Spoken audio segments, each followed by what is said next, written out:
Hello good morning सेवारोग हाम्रो सेवा नै भन्दै आज चाहिँ म यहाँनिर कोपी काट्नको लागि कोपी बारीमा आइरहेको छु। कोपी चाहिँ एकदमै यसपालि राम्रो फलेको थियो। लगभग 4-5 केजी भन्दाखेरि चाहिँ कम्तीको सानो चाहिँ फलेन है, ठुल्ठुलो एकदमै ठुल्ठुलो 2 केजी 3 केजी त थियो नै थियो। त्यस कारणले गर्दा चाहिँ म अलिकति आज यहाँ कोपी काट्न जाँदैछु। तपाईहरुलाई म यो कोपी काट्दैछु लिएको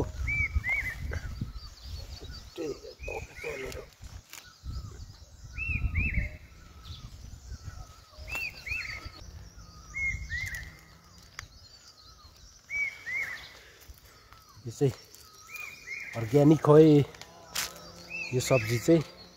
यसमा चाहिँ केही मेडिसिनहरु हालेको छैन। अब मेडिसिनको यसमा साटोमा चाहिँ त्यही गाईको मलहरु चाहिँ लगाएको हो यसलाई। अरु त अब त्यो बजारको के मेडिसिनहरु लगाउँछ प्राय मान्छेहरुले हो, तर यो त्यस्तो चाहिँ छैन। यो चाहिँ एकदमै हामी चाहिँ गाईको जुन चाहिँ गोबरहरु हुन्छ त्यही नै युज गरेर यस्तो फलाउने हामी गर्दछौं। मकैहरु अथवा बोडा जे कुराहरु पनि फलाउँछौं नि हामी चाहिँ त्यसमा चाहिँ अरु युज गर्दैनौं। खाली हामी गाईको मलमै हामी सबै उत्पादन गर्छौं। र यो चाहिँ मेरो किचन गार्डनमा अहिले यो यहाँ किचन गार्डनमा चाहिँ मेरो बोडाहरु यहाँ ड्याम्मै छ हो, तर यो झारले पुरिसकेको छ, पुरा आइरहेको छ। मकै पनि बिचमा लगाएको छु त्यो पछि खानको लागि। अब अहिले यो बोडाबारीमा चाहिँ पुरा जम्मै झार आएको छ। अब 2-4 दिनमा गोड्नु पर्ने छ नभएर। अब त साथीभाइ कोपी चाहिँ यस्तो हुन्छ हाम्रोमा। हाम्रो चाहिँ लेक हो, एकदमै ठन्डा जग्गा। पछि त अब जाडो महिनामा त यहाँनिर पुरा चिसो पानी पनि हुन्छ हो। अब चाहिँ फेरि यो बर्खाको टाइममा चाहिँ अहिले चाहिँ अब जुगाहरु लाग्न थालिसकेको छ हो, पुरा जुगाहरु आउँछ। अब कतिजना चाहिँ जुगाहरु देखेर त्यो डराउने मान्छेहरु चाहिँ यहाँनिर त लगभग अहिले नआए भए पनि हुन्छ। एकदमै जुगा चाहिँ परिसस्तै हुन्छ। अब हाम्रोमा त वर्षमा नखाएको भने पनि कम्ती खाएकोले भने 600-700 वटा जुगाले चाहिँ अब खाएकै हुन्छ हाम्रो अब खुट्टातिर जिउतिर। अब जुगाहरु चाहिँ त्यति साह्रो हुन्छ। त अझै पहिला जस्तो त अब छैन, पहिला भन्दा त एकदमै कम्ती भएर गएको छ अहिले जुगाहरु पनि। ल त अहिले म बारीमा जाँदैछु। यो चाहिँ माथिल्लो बारी मेरो किचन गार्डन हो। अब फेरि तपाईहरुलाई म तल्लो बारीमा देखाउने छु, त्यहाँ पनि बोडाहरु लगाएको छु। मेरो गाईको तलै छ। ल त म अब तल झार्दै छु तपाईहरुलाई। ल के कस्तो तलनिर छ तपाईहरुलाई म अहिले चाहिँ म गाईको गोठमा आइपुगिसकेको छु। यहाँनिर यो चाहिँ जस्तै किनेर ल्याएको सानो यो बाछी हो। अन्त उ तलनिर त्यो बाछा हो, मौ चाहिँ त्यसको यहाँ पर छ, परनिर छ। यो चाहिँ माली। साथीभाइ गोठ चाहिँ यस्तो छ है मेरो। यो गोठ चाहिँ हिजो हावा पानी सानो आएको थिएन, झन्झनै मेरो गोठ पनि उडायो हो। पुरै रुखको हाँगाहरू यहाँ उत्तिसको हाँगाहरू भाँचेर झारेर ठुल्ठुलो यहाँनिर हाँगा डाला उत्तिसको झार्यो। यो गोठ पनि झन्नै उडायो। हुडी आँधी बेरी आएर चाहिँ बिजोग भएको थियो नि गाई बस्तुहरु पनि। कडा भयो कडा भयो।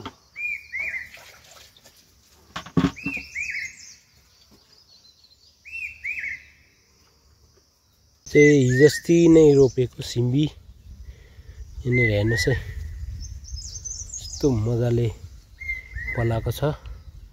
यहाँ यतापट्टि पनि यस्तो मजाले हरियो ट्याप्पै आएको छ है। अब खेतीपाती बस्तीमा बसेर गरेन भने त के खानु। यस्तो मजाले आएको छ। यसलाई झाँगा पनि हालेको छु।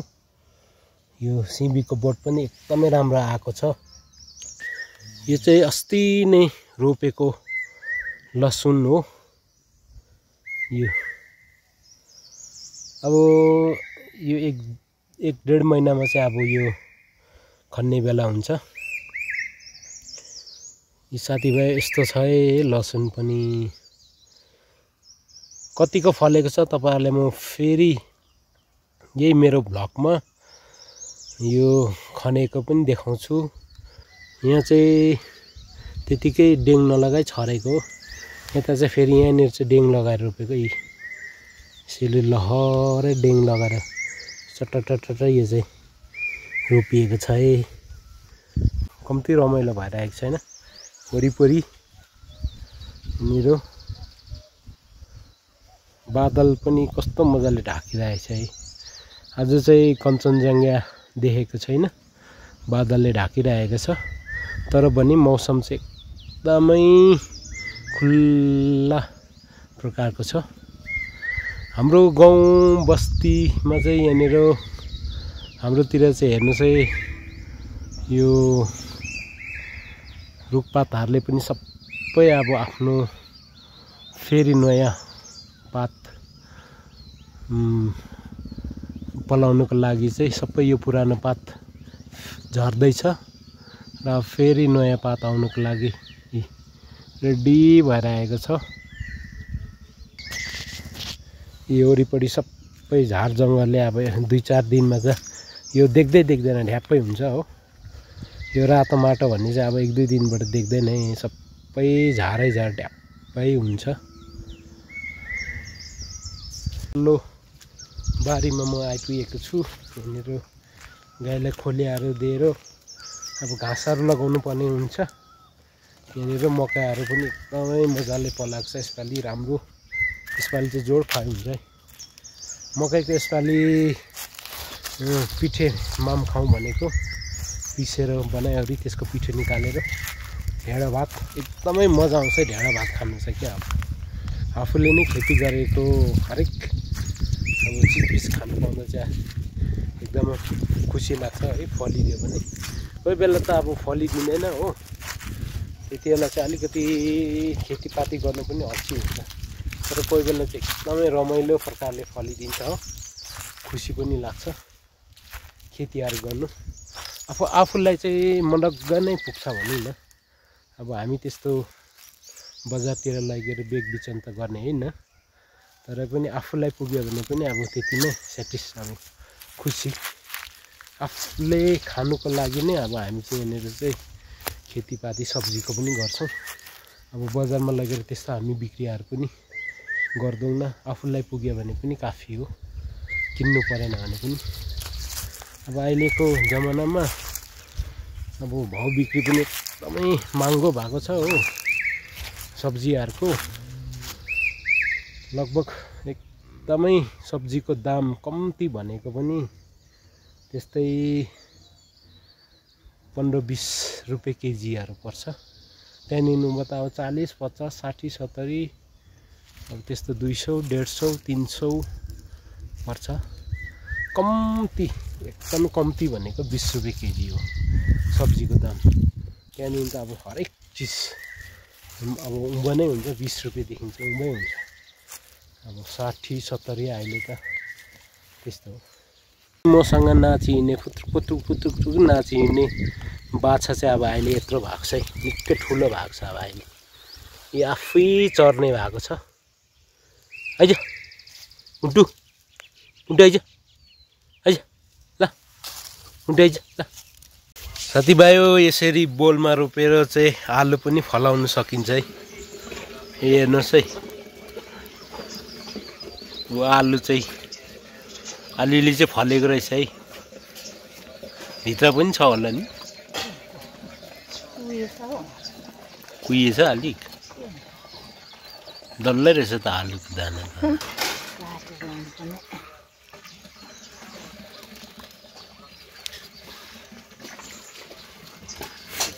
बिनोद चाहिँ रोपेको होइन यो चाहिँ आलु चाहिँ यसरी बोलमा पनि फलाइँदो रहेछ है। कोकोसको ट्यारिसहरू छ यसरी रोप्नुहोस् है। ट्यारिसमा चाहिँ यस्तो फुटेको बोलहरू छ भने रोप्दाखेरि यसरी हुने रहेछ आलु। त्यो पुरानो चाहिँ बिजन हो। आलु यहाँनिर हेर्नुहोस् है।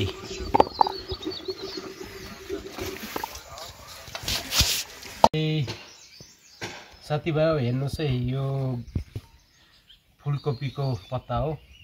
यसलाई चाहिँ अब गुन्द्रुक लगाउनुको लागि मैले यहाँनिर सुकाएर धोई तयारी गरिसकेको छु। अब चाहिँ कुटेर यो चाहिँ गुन्द्रुक लगाउने छु। एकदमै मिठो हुन्छ यसको चाहिँ, यसको सागको गुन्द्रुक चाहिँ अमिलो मिठो।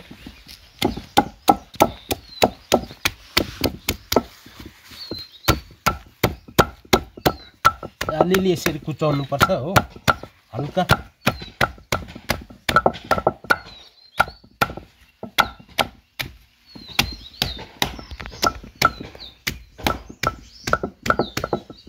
हल्का यसरी कुचाएपछि चाहिँ यहाँ यसो बकेटमा हाल्नुपर्छ।